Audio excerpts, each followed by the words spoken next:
একদমই অন্যরকম ভাবে লেবু পাতা দিয়ে সেদিন রুই মাছ রান্না করেছিলাম, যেটা রান্না করতে যেয়ে রীতিমতো আমার ঘাম ছুটে গিয়েছিল, বাট খেতে এত মজা ছিল কি বলবো, এক কথায় অসাধারণ বলা যায়। মোটামুটি আমার খাওয়ার রুই মাছের রেসিপির মধ্যে এটা বলা যায় বেস্ট, যেটা বানাতে একটু কষ্ট হলেও এটা কিন্তু ওই যে কথা আছে না, কষ্ট করলে কেষ্ট মেলে, ব্যাপারটা ঠিক সেরকম। তো চলুন দেখিয়ে দিই কিভাবে বানাবেন। ফার্স্টে একটা বাটিতে 1 টেবিল চামচ কালো সর্ষে আর 3 টেবিল চামচ সাদা সর্ষে নিয়ে নিতে হবে। দেন ব্যাপারটাকে কিছুক্ষণ পানি দিয়ে ভিজিয়ে রেখে একটা ব্লেন্ডার জারে ভিজানো সর্ষে দিয়ে তাতে কিছুটা বাদাম দিয়ে একবারে পেস্ট বানিয়ে রেখে দিতে হবে এক সাইড। সর্ষে দেওয়ার ব্যাপারটা মাছের উপর ডিপেন্ড করে একটু কম বেশি করে নেবেন। এ নিয়ে এরপর মাছগুলো নিয়ে তাতে লবণ, একটু লেবুর রস, একে একে হলুদ, শুকনো মরিচের গুঁড়া আর আগে থেকে বানিয়ে রাখা পেস্টটা দিয়ে দিই। মোটামুটি মাছটা এখন ম্যারিনেট করে রাখতে হবে। মাছটা ম্যারিনেট করে আপনি যদি আধা ঘন্টা থেকে 1 ঘন্টা রাখতে পারেন তাহলে টেস্ট বেশি ভালো আসবে। আমি মাছটাকে সুন্দর করে ম্যারিনেট করে রেখেছিলাম 1 থেকে 1.5 ঘন্টার মতো। তবে হ্যাঁ, ম্যারিনেট করার সময় অবশ্যই খেয়াল রাখবেন যেন প্রত্যেকটা মাছের গায়ে ভালো মতো মশলাটা লেগে যায়। আর হ্যাঁ, ওপর থেকে আরেকটু সরিষার তেল দিয়ে ম্যারিনেট করে রাখবেন, তাহলে ফ্লেভারটা বেশ ভালো আসে। এন্ড দেন রান্না শুরু করার জন্য একটা প্যান দিয়ে তাতে সাদা তেল আর সরিষার তেল মিক্স করে দিয়ে দিতে হবে। আপনি চাইলে পুরো রান্নাটা সরিষার তেলেও করতে পারেন। এরপর বেশ কিছুটা পেঁয়াজ কুচি দিয়ে একটু লাল লাল করে ভেজে নিয়ে তাতে অ্যাড করতে হবে মাছের সেই ম্যারিনেট করা গ্রেভি। এখানে কিন্তু মাছ দেওয়া যাবে না, জাস্ট গ্রেভিটাকে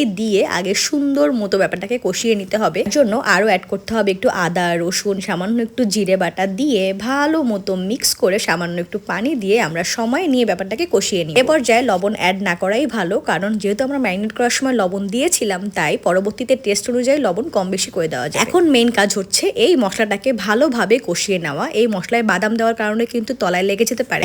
একটু সময় নিয়ে মশলাটাকে ভালোভাবে কষিয়ে অ্যাড করতে হবে ম্যারিনেট করা মাছগুলো। এখন আসি মেইন স্ট্রাগলের কথায়। মূলত ঝামেলায় যেটা পড়েছিলাম আমি, সেটা হলো মাছগুলো দেওয়ার পরেও ঠিক ছিল, কিন্তু কিছুক্ষণ পর পর মাছগুলো লেগে যাচ্ছে। অর্থাৎ মাছগুলো কুক হওয়ার আগেই কেমন যেন ভেঙে যাচ্ছিল, লেগে যাচ্ছিল। আমি রীতিমতো খুব ভয়ে ছিলাম। দেন কিছুক্ষণ কুক করার পরে ওপর থেকে অ্যাড করেছিলাম লেবু পাতা। এই রান্নায় লেবু পাতা কিন্তু কোনো মতেই স্কিপ করা যাবে না, কারণ লেবু পাতা ফ্লেভারটাই রান্নার মেইন গেম চেঞ্জার।